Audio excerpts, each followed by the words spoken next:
before time learned how to measure itself, before dust learned how to breathe, before the first human heart ever beat in the chest of Adam, something moved in the unseen realm. There were decisions, promises, covenants, and quiet decrees spoken in eternity that would one day echo through history. Some of those echoes are loud and familiar, others are subtle, almost forgotten, buried beneath rubble, exile, and human distraction. Today, we begin a journey into one of those forgotten echoes, a voice that broke a long silence, a prophet few remember, a message that still shakes heaven and earth. Before we go any further, pause for just a moment. If you have ever wondered about the mysteries of heaven, the unseen battles of the spiritual world, or what truly happened before humanity took its first breath, I invite you to be part of this journey. Like and subscribe to the channel Jesus Speaks Today. And if questions about eternity, destiny, and divine purpose have ever stirred your heart, comment 777 below. Your voice matters. Your hunger for truth places you among a generation searching for more than surface answers, seeking what was hidden before the foundation of the world. Now, breathe, slow your thoughts, let the noise of the day fade, because this story does not rush. It unfolds gently, deliberately, as all sacred things do.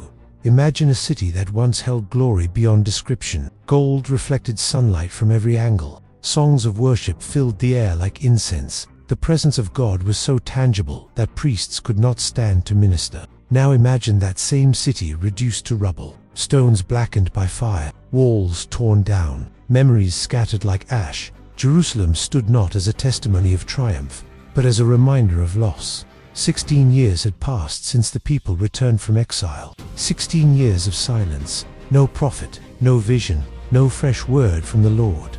Many believed heaven had closed its mouth forever. After all, hadn't they failed too deeply? Hadn't they lost everything sacred? Perhaps God had moved on, but God never abandons his promises. He waits. Into this silence stepped a man with no impressive lineage recorded, no dramatic origin story, no grand introduction. His name was Haggai, a simple name that means festive, or one who brings joy, a cruel irony, it seemed, for a man called to speak among ruins. Yet God often hides joy inside sorrow, and hope inside desolation.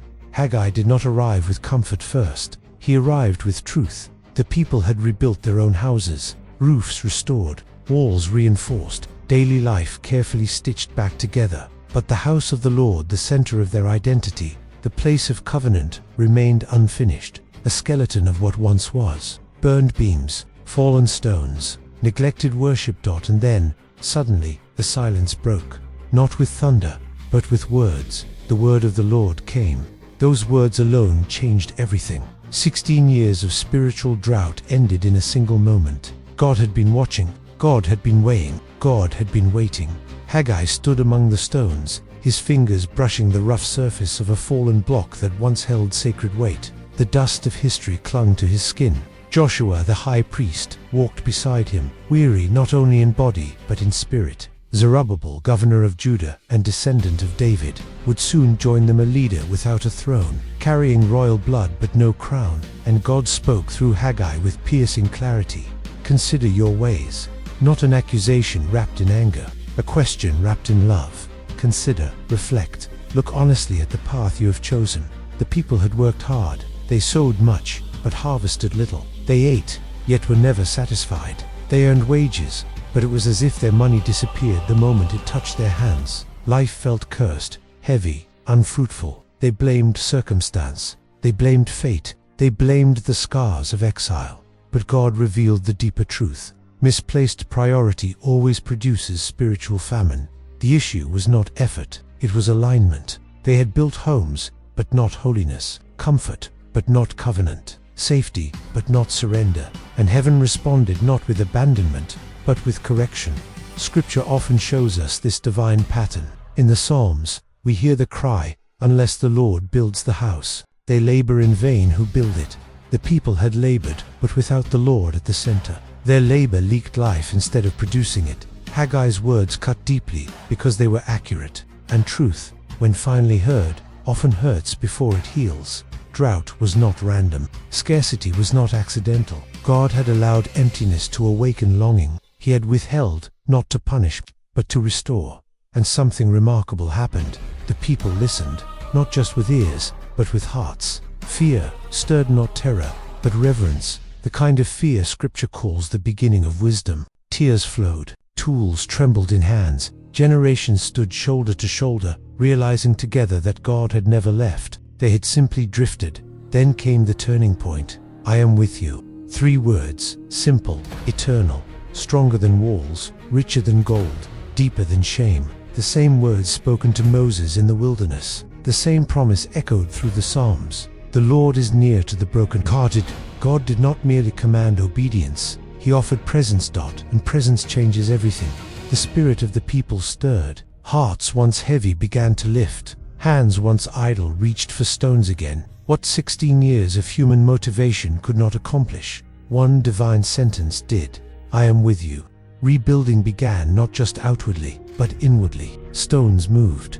Dust rose. Memories surfaced. Pain returned. Some elders wept as they remembered the first temple, its beauty unmatched by anything they could now imagine. Comparison threatened to suffocate hope, but God was not finished speaking. Be strong, not because you are capable, but because I am present. Strength in Scripture is never it flows from proximity to God.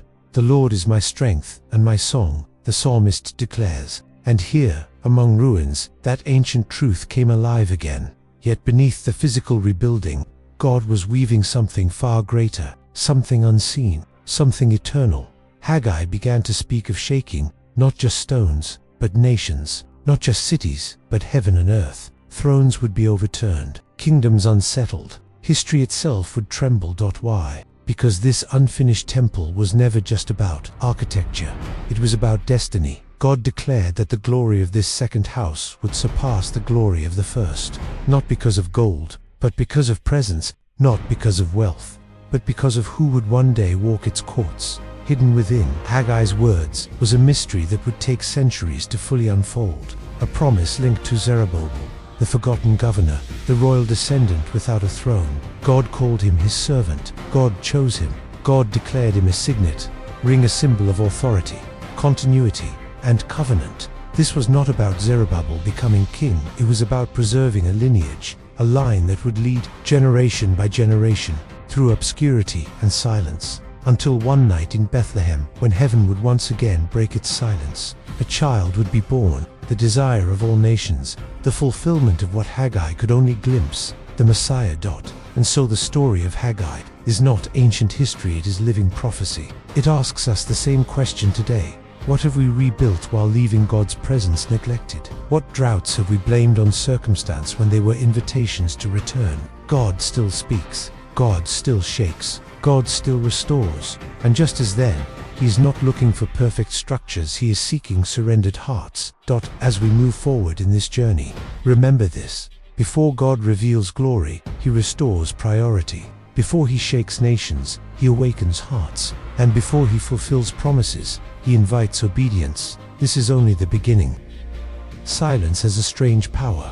It can heal, but it can also haunt. For the people of Jerusalem, silence had become a weight they carried every morning when they woke, and every night when they lay down. 16 years without a prophetic word had taught them how to survive without expectation. They learned how to live cautiously, how to build small dreams that would not hurt too much if they collapsed. Silence trained them to stop hoping for heaven to intervene. But when God finally spoke through Haggai, the silence did not vanish all at once. It cracked, and through that crack, light began to seep in slowly, painfully, truth by truth. Rebuilding had begun. Stones were lifted, burnt beams were dragged away, dust filled the air, clinging to skin and clothing, settling into every crease of the city. The sound of labor returned to Jerusalem, but it was not yet the sound of joy. It was the sound of obedience mixed with fear, faith mixed with memory, because, as the people worked, something unexpected surfaced. Pain that the older generation, those who had seen Solomon's temple with their own eyes, could not stop themselves from remembering the gold, the scale, the beauty, the overwhelming sense of God's glory filling the house. And now, as they stood among broken stones and modest tools, their hearts ached with comparison. Tears fell quietly at first, then openly. Their grief spread like a shadow across the work. Younger hands slowed, hope wavered, questions whispered through the crowd. Will this ever be enough? What we are building, will it matter?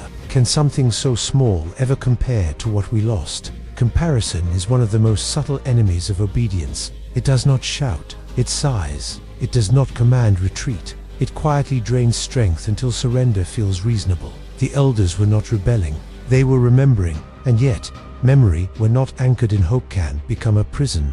God saw this too. Once again, he spoke through Haggai, not ignoring their pain, but naming it. Who among you saw this house in its former glory? The question landed heavily. God was not dismissing their sorrow, he was acknowledging it. Scripture often shows us that God does not heal what we refuse to confront. He invites honesty before transformation. How does it look to you now? The Lord asked. Does it not seem like nothing? There was no rebuke in that question, only truth. God allowed them to say out loud what they felt in their hearts. This mattered, because spiritual growth does not come from pretending faith is stronger than it is. It comes from bringing weakness into the presence of God. Then came the command that changed everything. Be strong, not once, not twice, but 3 times. To Zerubbabel, to Joshua, to all the people. Strength was not optional. It was required not because the task was easy, but because the promise was great. Be strong and work, for I am with you. Those words echoed ancient promises spoken to Moses and Joshua generations before. Whenever God calls his people into something beyond their capacity, he anchors the command in his presence. Strength is never detached from I am with you. Without that assurance, strength becomes self-reliance. With it, strength becomes faith in motion. The people lifted their tools again, not because the pain vanished, but because hope had been redefined. God was teaching them that the future would not be measured by comparison to the past, but by obedience in the present. Yet even obedience, God revealed, was not enough on its own. Another word came, a deeper one. Haggai gathered the priests and posed a strange question, one that seemed disconnected from stones and scaffolding, but cut straight to the heart of the matter. If something holy touches something common, does holiness spread? The priests answered correctly, no, holiness does not transfer that way. Then came the second question. If something unclean touches something clean, does impurity spread? Yes, the lesson was clear and uncomfortable. Impurity spreads easily. Holiness does not. God was exposing a spiritual reality the people had not considered. They were rebuilding the temple, but they were still carrying residue from years of disobedience, neglect, and misplaced priorities. Their actions had changed, but their understanding needed refinement. What is born outside of obedience cannot suddenly become holy simply because it is placed near sacred things. This truth echoes throughout Scripture. The Psalms cry out, "Create in me a clean heart, O God," not repair, not decorate, create, because holiness is not an accessory. Added to life is a transformation that begins within. God was not rejecting their work. He was explaining why life had felt so resistant before. Their hardship was not random. It was formative, a callback to purity of heart, not just purity of ritual. And then mercifully God did something unexpected. He told them to look back, consider how things were before. Remember the empty harvests, the drought, the frustration, the feeling that effort never matched outcome. God was not reopening wounds to shame them, he was revealing contrast. From this day on, the Lord said, I will bless you. The blessing did not begin with abundance, it began with alignment. This is a profound spiritual principle. God often releases blessing before circumstances visibly change. Faith is trained to recognize movement in the unseen before fruit appears in the seen. The seed is planted long before the harvest is gathered. The people stood stunned. For the first time since exile, God explicitly promised blessing. Not someday, not conditionally, but from this day forward. Tears flowed again, but now they carried relief, not despair. The weight that had pressed on their lives for years began to lift, not because everything was fixed, but because God had spoken peace into the middle of their process. Yet even this was not the end of the revelation. On the very same day, almost, as if heaven could not contain itself, God spoke again. This time, not to the people, to Zerubbabel alone. The message shifted from communal restoration to cosmic purpose. God repeated his declaration of shaking heaven and earth. Kingdoms would fall, thrones would be overturned, powers dismantled. And then came the words that stunned everyone. I have chosen you. Zerubbabel, a governor under foreign rule, a descendant of David without a throne, was called God's servant. More than that, he was named a signet ring. In ancient times, a signet ring carried the authority of the king. It represented legitimacy, continuity, and promise. Documents sealed with it bore the full weight of royal power. God was not giving Zerubbabel political authority. He was affirming covenantal significance. The promise to David had not failed. The royal line was not broken, though Israel had no king on the throne. Heaven had preserved the lineage. Zerubbabel was the living proof. This was not about immediate fulfillment. It was about faithful continuation. God was safeguarding history's trajectory. Through this man's line would come the one Haggai had hinted at, the desire of all nations. The Messiah, Zerubbabel, would never wear a crown. He would never command armies. He would never rule a kingdom. But his obedience mattered more than all of that, because God's greatest works often move through those who never see the full outcome of their faithfulness. This truth resonates deeply with the Psalms, where generations declare, "One generation will commend your works to another." Faith is a relay, not a finish line. We run our portion so that others may continue. As the people listened, something settled into their hearts. They were not just rebuilding a temple. They were participating in a story far bigger than their lifetime. They were caretakers of a promise that would one day change the world. The rubble beneath their feet was no longer just evidence of loss. It was the foundation of hope. And quietly, almost imperceptibly, God was teaching them and us that obedience in obscurity carries eternal weight. The shaking had begun. The blessing had been released. The lineage had been preserved. But the fullness of the promise was still ahead. And just as then, God invites us to keep building faithfully, patiently, even when the glory is not yet visible, trusting that what He has spoken will not return empty, because when God chooses, restores, and speaks again, He is never merely repairing the past, He is preparing the future. There are moments in sacred history when God does not add new instructions, but deepens understanding, moments when obedience has already begun.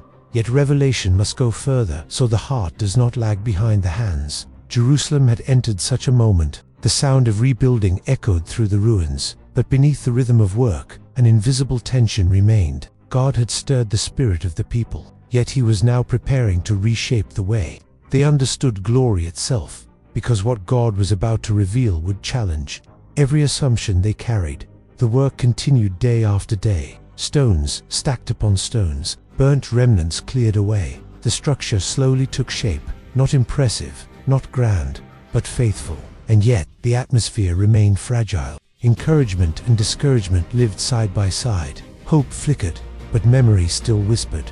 Some of the elders tried to hide their tears. They did not want to weaken the younger ones. But grief has a way of seeping through even the strongest resolve. They remembered a time when worship felt overwhelming, when God's presence seemed to press against the very air. Now, the temple rising before them felt modest.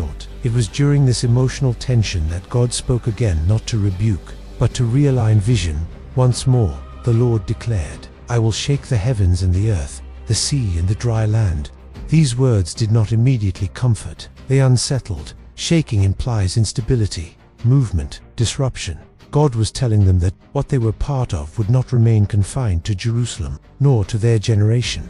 This was not just about rebuilding what Babylon destroyed. This was about God interrupting history. The people struggled to grasp the scale of it. How could a small group of former exiles, working with limited resources and wounded hearts, be connected to something so vast? The question lingered in their eyes, even if they did not yet have the language to ask it. Haggai spoke gently, but with authority. God was not measuring significance by size. He never had. From the beginning, He had chosen small beginnings to reveal great purposes. A shepherd boy, a burning bush, a whisper instead of an earthquake. Scripture is filled with reminders that divine power often hides inside humble forms. God was telling them that what seemed insignificant now was actually central to something cosmic. "I will shake all nations," the Lord continued, "and the desire of all nations shall come." The phrase was mysterious, even unsettling. Desire of all nations. Who could that be? What could that mean? The people had no name for it yet, but something deep within them responded. Their spirits recognized the weight of the promise before their minds could interpret it. God was expanding their understanding of glory. For generations, glory had been associated with wealth, splendor, and visible power. Gold-covered walls, lavish sacrifices, architectural wonder, but God was redefining it. "The glory of this latter house shall be greater than the former." This statement stunned them. How could that be true? The first temple had been legendary. Kings traveled great distances just to witness it. Songs had been written about its beauty, and now God was saying that this simpler, humbler structure would surpass it in glory. The answer lay not in the building, but in the presence. God was teaching them that glory is not what surrounds God, it is who reveals him. And the one who would one day enter this house would carry a weight of glory no gold could replicate. Still, the people struggled. Their expectations were rooted in what they could see. God was inviting them to trust what they could not yet imagine. This tension between sight and faith is not new. The Psalms often speak of waiting in darkness while trusting in unseen light. Why are you cast down, O my soul? Hope in God. Hope is never demanded when clarity is immediate. Hope is cultivated when understanding is partial. God was asking them to build without fully knowing why. And this is where faith becomes costly. Faith that understands. Everything is not faith, it is agreement. Faith that moves forward without full clarity is trust. And trust, Scripture teaches, is precious in the sight of God. As days passed, the people noticed subtle changes, not in the size of the temple, but in the atmosphere of their hearts. Worship returned, not polished, not perfect, but sincere. Prayer rose from dusty lips. Gratitude replaced complaint. Reverence replaced routine. God was doing something deeper than reconstruction. He was forming a people again. And yet, he was not finished speaking. On the same day he promised blessing, he spoke directly to Zerubbabel. This repetition mattered. God rarely repeats himself unless emphasis is required. Heaven was underlining something. Once again, God spoke of shaking, thrones overturned, kingdoms disrupted, power structures collapsing. And once again, this upheaval was connected to Zerubbabel, because God was anchoring future hope in historical continuity. Zerubbabel stood as a living bridge between promise and fulfillment, a descendant of David, carrying royal blood without royal power, a man who embodied waiting. God did not restore the monarchy in Zerubbabel's lifetime. That absence itself was part of the message. Israel would have to learn to trust God without a visible king, without political autonomy, without immediate vindication. Their hope would need to mature. God was teaching them that salvation would not come through military strength or political revival, but through something far more subtle and far more powerful. A person, though the name was not yet spoken, heaven already knew it. The Messiah would not arrive crowned in gold. He would arrive clothed in humility. He would not overthrow Rome by force. He would overturn hearts by truth. And when he entered the temple courts centuries later, the glory Haggai spoke of would finally be revealed, not in architecture, but in incarnation. God was preparing his people to recognize glory when it appeared in unexpected form. This is why Haggai's message mattered so deeply. It trained their spiritual eyesight. It challenged their assumptions. It invited them to release nostalgia and embrace anticipation. Nostalgia can be holy when it inspires gratitude, but when it immobilizes obedience, it becomes an idol of memory. God does not erase the past, but he refuses to let it dictate the future. The people had to learn this lesson if they were to participate in what God was doing, and slowly, they did. The elders still remembered, but their tears softened. The younger generation listened, not just to stories of what had been, but to promises of what would be. A new narrative began to form, one that honored history without being trapped by it. God was not asking them to recreate Solomon's temple. He was asking them to prepare the way. This truth reaches across centuries into our own time. We, too often, confuse glory with familiarity. We long for seasons when faith felt easier, when God's presence seemed more tangible. But God is not always found in repetition. Sometimes he reveals himself in progression. That the psalmist writes, "Deep calls to deep." God invites us deeper, not backward. As the temple rose, so did expectation not of immediate reward, but of eventual fulfillment. The people learned to live with promise unresolved, to work without applause, to believe without proof. This is sacred ground. God values faithfulness in seasons where outcomes remain hidden. Heaven records obedience long before history recognizes impact. Zerubbabel never saw the Messiah, neither did Haggai, neither did Joshua. Yet their obedience shaped the path he would walk. This is the quiet power of legacy. God does not measure success by completion, but by alignment. You may not see the harvest of what you plant. You may never witness the full outcome of your faithfulness, but heaven sees. And heaven remembers. As Jerusalem continued to rebuild, God continued to whisper, not always audibly, but unmistakably, I am at work, I am faithful, I am not finished. The shaking had begun, though the earth had not yet felt it. The glory had been promised, though eyes could not yet see it. The desire of all nations was on his way, though generations would pass before his arrival. And in that waiting, God was shaping hearts strong enough to recognize him when he came. The story was no longer about stones, it was about readiness, and readiness, as Scripture reminds us again and again, is the quiet work of faith practiced daily, long before fulfillment arrives. This was the lesson God etched into the dust of Jerusalem, and it is the same lesson he continues to write into human hearts today. Waiting is one of God's most precise instruments. It reveals what instruction alone cannot. Jerusalem was learning this slowly, day by day, stone by stone. The command to rebuild had been clear. The promise of future glory had been spoken. Yet between command and fulfillment stretched a long, quiet road where faith was refined not by miracles, but by perseverance. The people were no longer asking whether God was with them. That had been settled. The deeper question now forming in their hearts was whether they could trust God when his promises extended beyond their lifetime, because something had become unmistakably clear. The fulfillment of what Haggai spoke would not happen quickly. The temple rose gradually. Its walls did not dazzle. Its materials did not impress visiting nations. To outsiders, it looked like the work of a weakened people, doing the best they could with limited means. But heaven saw something else entirely. Heaven saw obedience anchored in humility, and that, according to the Psalms, is a dwelling place God does not despise. The psalmist writes, "A broken and contrite heart, O God, you will not reject." His temple unfinished, modest, imperfect was mirroring the hearts of the people who built it, and God was pleased. Yet God, in his wisdom, chose not to leave his promises abstract. He anchored them in time, memory, and spiritual law. He began to teach the people how holiness, blessing, and destiny intersect. This teaching came through an uncomfortable revelation. Purity is not inherited by proximity. The people had assumed that returning to Jerusalem, rebuilding the temple, and resuming rituals would automatically restore favor. But God showed them something deeper. Holiness is not contagious, but impurity is. What is broken within inevitably affects what is built without. This truth unsettled them because it meant that the pure work of restoration was far more demanding than architecture. It required inward transformation. God was not content with renewed activity if the heart remained unexamined.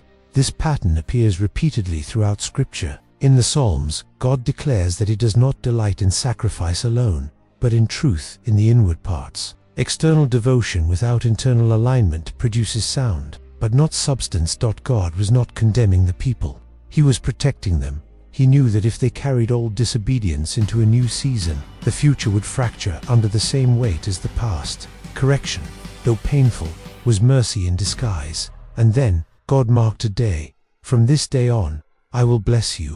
Not when the temple is finished, not when the harvest comes, not when enemies disappear. From this day, God was teaching them that blessing does not follow completion, it follows consecration. The moment alignment returns, heaven responds, even if circumstances lag behind. This principle is deeply biblical. Throughout the Psalms, blessing is associated not with abundance, but with trust. Blessed is the one who delights in the law of the Lord. Delight precedes fruit. Faith precedes fulfillment. The people felt it. Something shifted, not outwardly, but inwardly. Peace settled where anxiety once ruled. Strength replaced exhaustion. Their work felt lighter, even when the labor remained heavy. Yet the most astonishing word God spoke was not about blessing, but about choice. I have chosen you. God spoke these words directly to Zerubbabel, but they echoed through the entire community. Choice implies intention, purpose, design. God does not choose impulsively. When he chooses, he weaves individual obedience into a tapestry of redemption that spans generations. Zerubbabel stood at the intersection of history and hope, a descendant of David, living under foreign rule, carrying royal blood without royal authority. To human eyes, he represented unrealized potential. To God, he represented preserved promise. God called him my servant. This title was not ornamental. In Scripture, servant is a name reserved for those entrusted with divine continuity. Moses bore it, David bore it, the prophets bore it, A servant is not defined by power, but by assignment. Then came the declaration that left the people breathless. I will make you like a signet ring. In the ancient world, the signet ring was inseparable from identity. It carried the authority of the king. It authenticated decrees. It preserved lineage. To lose it was to lose legitimacy. God was not giving Zerubbabel a throne. He was restoring credibility to a promise many believed had died. The house of David had fallen. The monarchy had collapsed. Generations had passed without a king. Silence filled the gap where prophecy once flowed. Many assumed God's covenant had failed. But God does not abandon what He seals. Zerubbabel was the seal. He was the proof that God's promise still stood. Even when visible evidence seemed absent, through him, the line would remain intact. Through his descendants, the Messiah would come. This revelation reframed everything. The temple was not glorious because of what it was. It was glorious because of what it pointed to. The people were not significant because of their strength. They were significant because of their obedience. Zerubbabel would never see the full weight of his role. He would not witness the birth in Bethlehem. He would not hear the Sermon on the Mount. He would not stand at the foot of the cross or before the empty tomb. But his faithfulness mattered just as much. This is a hard truth for many hearts. We want to see outcomes. We long for visible results. Yet Scripture repeatedly reminds us that faithfulness is not measured by what we see, but by what we sustain. Psalm after psalm speaks of trusting God across generations. I will tell of your deeds to the next generation. Legacy is not built in moments of applause, but in seasons of obscurity. God was teaching Jerusalem how to live with unresolved promise. Abandoned promise. Unresolved. There is a difference. Unresolved promise keeps the heart awake. It cultivates humility. It prevents pride from settling in prematurely. It teaches reliance not on outcome, but on relationship. The people learned to worship without fulfillment, to obey without explanation, to trust without timeline. This was not weakness. It was maturity. And in this maturity, God was preparing them not for comfort, but for recognition. When the Messiah would eventually arrive, he would not resemble the kings of old. Without this spiritual training, they would miss him entirely.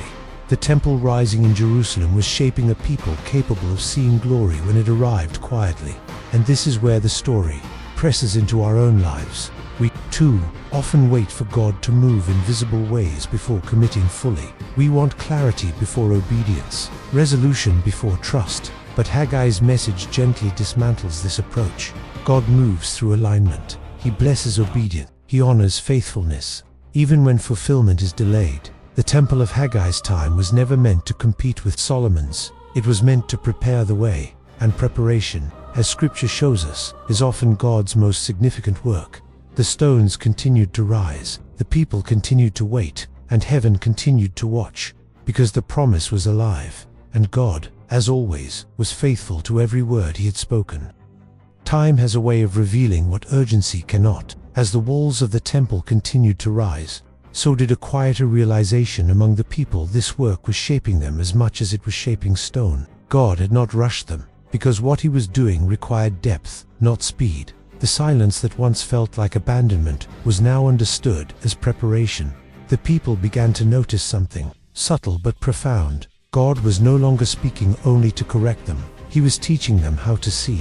For years, they had measured God's favor by visible outcomes, harvests, prosperity, security. But now they were learning to recognize his presence in obedience, endurance, and faithfulness. This shift in perception was essential, because the glory God promised would not arrive in the form they expected. The Psalms often speak of eyes being opened, not merely to see, but to understand. Open my eyes, the psalmist prays, that I may behold wondrous things. God was answering that prayer for this generation, though not in the way they anticipated. The temple neared completion. It stood humbly against the skyline of Jerusalem, no longer ruins, but not yet magnificent. And yet, worship had returned. Songs rose again, not fueled by splendor, but by gratitude. Sacrifices were offered, not from abundance, but from trust.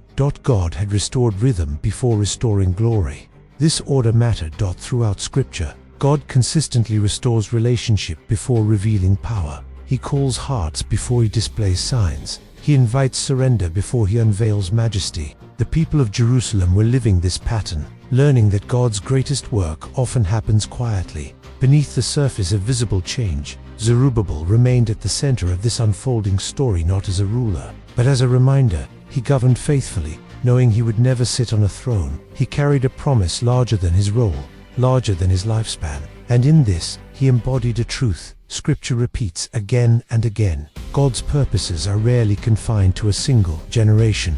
The lineage mattered more than the moment. The Psalms echo this generational faith. When they declare that God's faithfulness endures from age to age, the people began to understand that they were custodians, not consumers, of promise. Their obedience was not about immediate reward, but about safeguarding hope for those yet unborn. This understanding reshaped their patience. Waiting no longer felt like delay, it felt like participation. Each day of faithful labor became an offering. Each act of obedience became a prayer woven into history. God was teaching them that unseen faithfulness is never wasted. And yet, the question lingered quietly in many hearts: when will the desire of all nations come? God did not answer that question directly. Instead, he allowed longing to remain. Longing, after all, is what prepares the heart to recognize fulfillment. Without longing, even miracles can be overlooked. This is why the Psalms are filled with yearning. My soul longs, yes, even faints, for the courts of the Lord. Longing is not weakness, it is spiritual readiness. The people of Jerusalem were being trained to long rightly. They learned to wait without despair, to hope without demand, to believe without control. This kind of faith does not insist on immediacy. It trusts timing. Generations would pass, empires would rise and fall. The temple itself would be expanded, renovated, and eventually overshadowed by political powers far beyond Judah's control. Yet the promise spoken through Haggai would remain intact, untouched by time, because God had sealed it. Zerubbabel's name would quietly appear generations later in a genealogy few would read carefully, but heaven would remember. Matthew would record it, and through that record, the world would one day recognize that God never forgot his word. The Messiah would not come to validate buildings, he would come to fulfill hearts. He would walk into the temple courts, not to admire stone, but to reveal truth. He would speak of a kingdom not made by hands. He would declare that something greater than the temple was present, and many would miss him because they were still looking for glory in the old language. But those shaped by waiting, by obedience, by humility, would recognize him. This is the quiet legacy of Haggai's generation. They did not see the fulfillment, but they prepared the way. And this is where the story presses into our own lives. We often live between promise and fulfillment, between prayer and answer, between calling and clarity. It is tempting to interpret this space as absence, but Haggai teaches us otherwise. God is present in the waiting. God is active in the unseen. God is faithful even when outcomes remain distant. The Psalms remind us that those who wait for the Lord shall renew their strength. Waiting is not stagnation, it is transformation. It reshapes desire, deepens trust, and strengthens discernment. The people of Jerusalem learned this truth not in theory, but in practice. Their lives became living psalm songs, written not with instruments, but with obedience. The temple stood, the promise endured, the future remained open, and God, having awakened his people, now rested not because the work was complete, but because it was secure. The foundation had been laid. What remained was time, and God has always been patient with time, because he stands beyond it. The story was moving forward, quietly, faithfully, inevitably, and the final movement, though still unseen, was already assured. Time has a way of revealing what urgency cannot. As the walls of the temple continued to rise, so did a quieter realization among the people. This work was shaping them as much as it was shaping stone. God had not rushed them, because what he was doing required depth, not speed. The silence that once felt like abandonment was now understood as preparation. The people began to notice something, subtle but profound. God was no longer speaking only to correct them. He was teaching them how to see. For years, they had measured God's favor by visible outcomes, harvests, prosperity, security, but now they were learning to recognize his presence in obedience, endurance, and faithfulness. This shift in perception was essential, because the glory God promised would not arrive in the form they expected. The Psalms often speak of eyes being opened, not merely to see, but to understand. Open my eyes, the psalmist prays, that I may behold wondrous things. God was answering that prayer for this generation, though not in the way they anticipated. The temple neared completion. It stood humbly against the skyline of Jerusalem, no longer ruins, but not yet magnificent. And yet, worship had returned. Songs rose again, not fueled by splendor, but by gratitude. Sacrifices were offered, not from abundance, but from trust. God had restored rhythm before restoring glory. This order mattered. Throughout Scripture, God consistently restores relationship before revealing power. He calls hearts before he displays signs. He invites surrender before he unveils majesty. The people of Jerusalem were living this pattern, learning that God's greatest work often happens quietly, beneath the surface of visible change. Zerubbabel remained at the center of this unfolding story, not as a ruler, but as a reminder. He governed faithfully, knowing he would never sit on a throne. He carried a promise larger than his role, larger than his lifespan. And in this, he embodied a truth Scripture repeats again and again. God's purposes are rarely confined to a single generation. The lineage mattered more than the moment. The Psalms echo this generational faith. When they declare that God's faithfulness endures from age to age, the people began to understand that they were custodians, not consumers, of promise. Their obedience was not about immediate reward, but about safeguarding hope for those yet unborn. This understanding reshaped their patience. Waiting no longer felt like delay, felt like participation. Each day of faithful labor became an offering. Each act of obedience became a prayer woven into history. God was teaching them that unseen faithfulness is never wasted. And yet, the question lingered quietly in many hearts: when will the desire of all nations come? God did not answer that question directly. Instead, he allowed longing to remain. Longing, after all, is what prepares the heart to recognize fulfillment. Without longing, even miracles can be overlooked. This is why the Psalms are filled with yearning. My soul longs, yes, even faints, for the courts of the Lord. Longing is not weakness, it's spiritual readiness. The people of Jerusalem were being trained to long rightly. They learned to wait without despair, to hope without demand, to believe without control.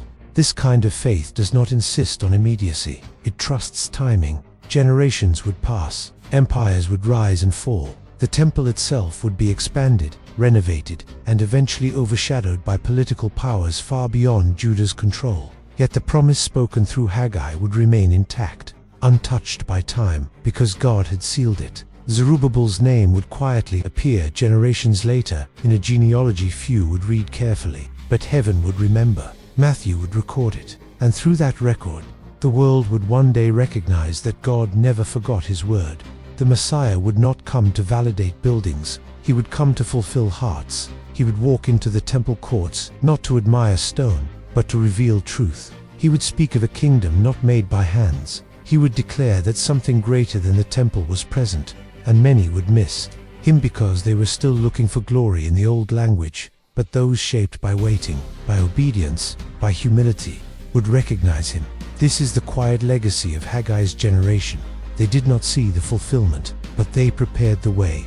And this is where the story presses into our own lives. We often live between promise and fulfillment, between prayer and answer, between calling and clarity. It is tempting to interpret this space as absence, but Haggai teaches us otherwise.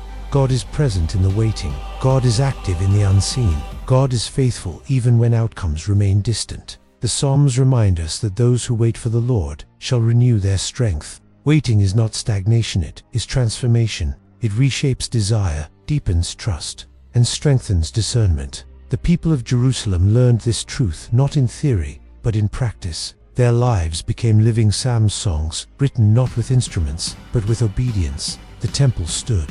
The promise endured. The future remained open. And God, having awakened his people, now rested not because the work was complete, but because it was secure. The foundation had been laid. What remained was time, and God has always been patient with time, because he stands beyond it. The story was moving forward, quietly, faithfully, inevitably, and the final movement, though still unseen, was already assured.